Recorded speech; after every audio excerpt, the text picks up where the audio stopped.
Aplicações no Tesouro Direto bateram um novo recorde no mês de junho. Desde maio, o desempenho tem sido elevado, o que significa que muita gente está buscando esse tipo de investimento para aumentar a renda.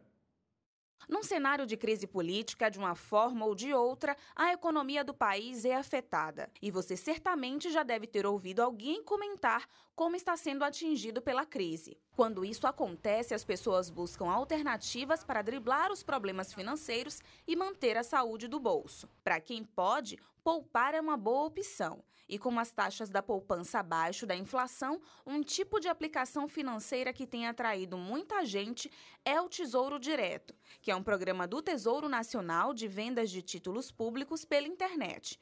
O programa foi lançado em 2002 e para investir é simples, basta aplicar o valor mínimo de R$ 30. O estoque de recursos aplicados no Tesouro Direto bateu um novo recorde no mês de maio. Para você ter ideia, o montante total ultrapassou a casa dos 45 bilhões de reais, que em um ano equivale a uma alta de 44%. A jornalista Regina Fiore faz parte do grupo que decidiu se arriscar no mundo dos investimentos. O ponto de partida dela foi o Tesouro Direto. Agora ela administra os valores e espera o dinheiro render para realizar alguns projetos. Como o meu objetivo é de longo prazo, né? Então eu investi para resgatar daqui uns 5 anos, 6 anos, então estou esperando mesmo. Eu pretendo resgatar só no prazo, né? Quando vencer o prazo, para poder usar esse dinheiro para outras coisas. Então, por exemplo, comprar um apartamento ou, enfim, fazer uma viagem mais longa que requer um maior planejamento, mas é para longo prazo mesmo, por isso que ele está lá guardadinho, esperando.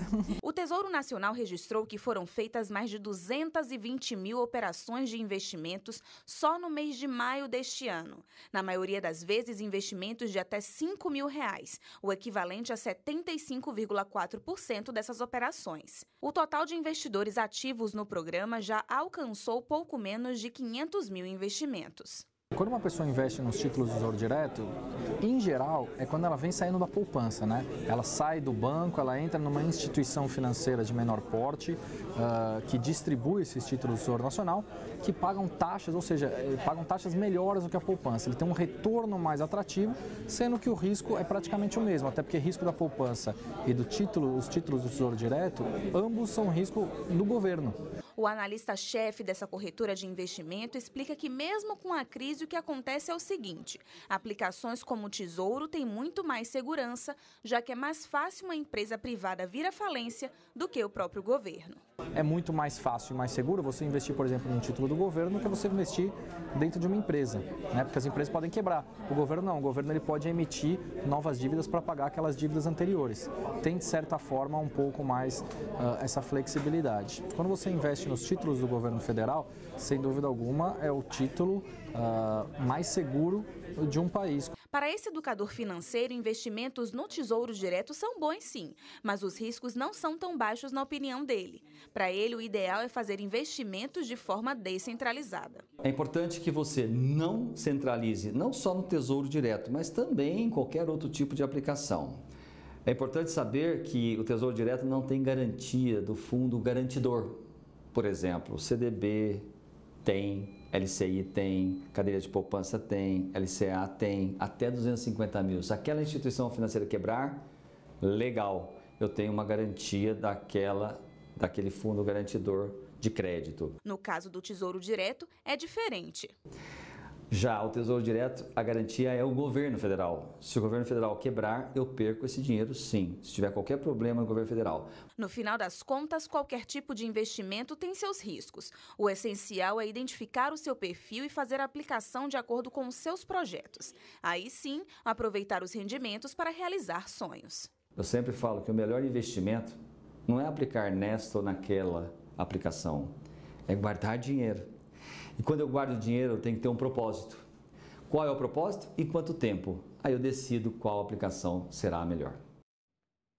William, esse aumento que o Tesouro Direto tem tido aí de investimento dos brasileiros é uma mostra talvez da preocupação de alguns em guardar dinheiro para o futuro, para algum objetivo próximo ou demorado, mas mostra também uma melhora talvez na percepção com relação à poupança que o brasileiro tem tido.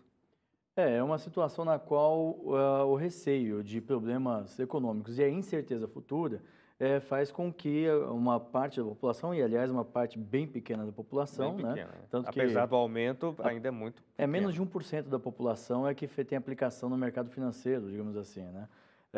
É uma situação na qual a gente aponta porque se estou guardando dinheiro, é porque algumas situações, como bem comentou o analista, é porque tem um propósito futuro, tem um planejamento. Ok, como foi a pessoa que participou da entrevista.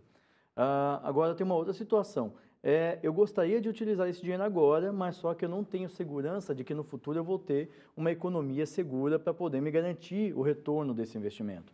Então, são duas óticas que nós podemos analisar. A primeira de precaução Sim. e de planejamento e a segunda porque nós gostaríamos de ter uma atividade econômica real que poderia gerar emprego, poderia gerar uma cadeia produtiva, atendendo algumas situações, alguns mercados, mas só que o receio da economia de visão de médio e longo prazo ainda não é seguro.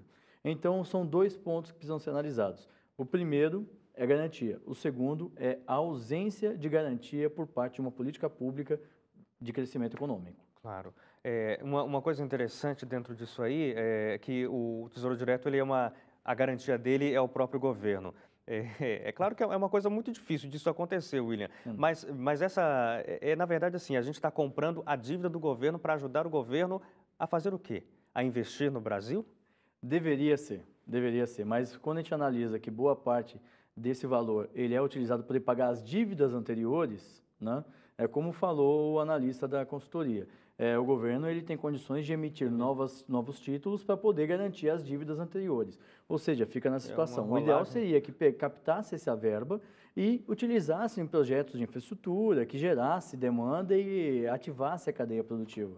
Mas só que não é isso que está acontecendo. Nós fazemos uma dívida eu pego um empréstimo em um banco para poder pagar o empréstimo que eu já tinha do outro.